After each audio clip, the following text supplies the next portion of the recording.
আমি আজকে রান্না করব ইঁচড় চিংড়ি, তাই চিংড়িটাকে ভেজে নিচ্ছি।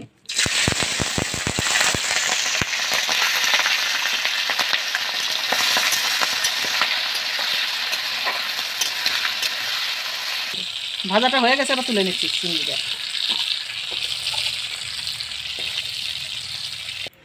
এবার নুন হলুদ মাখায় সিদ্ধ করে নিয়েছি আলুটা, ইঁচড়টা। এখন ইঁচড়টাকে ভেজে নেব।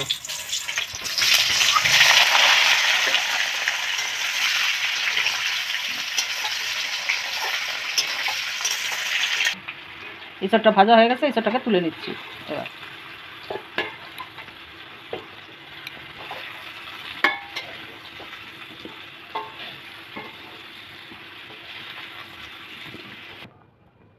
এবার ফোড়নে দেবো তেজপাতা, জিরা, কেটে রাখা আলুগুলি এটার সাথে ভেজে নেব।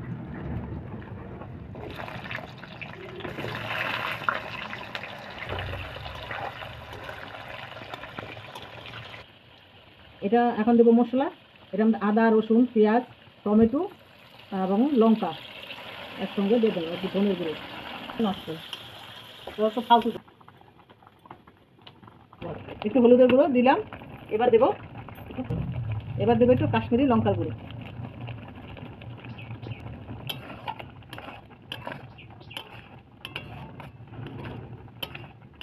ভালো করে কষিয়ে নেব।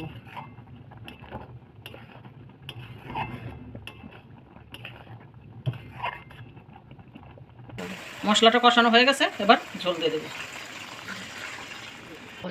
এবার দেবো পরিমাণ মতন লবণ। বলো, ঝোলটা ফুটে গেছে, এবার ইঁচড়টা দিয়ে দেবো।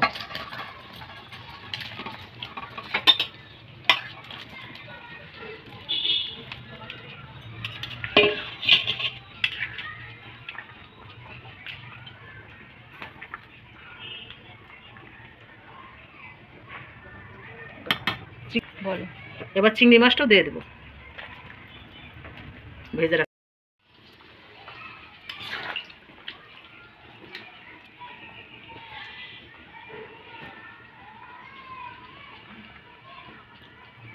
ইঁচড় চিংড়িটা হয়ে গেছে, এবার দেবো গরম মশলা গুঁড়ো,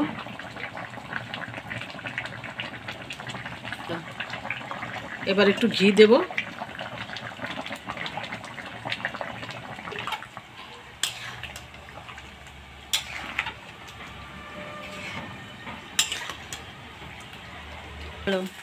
এবার তুলে নিচ্ছি, হয়ে গেছে, এবার নামাই নেব।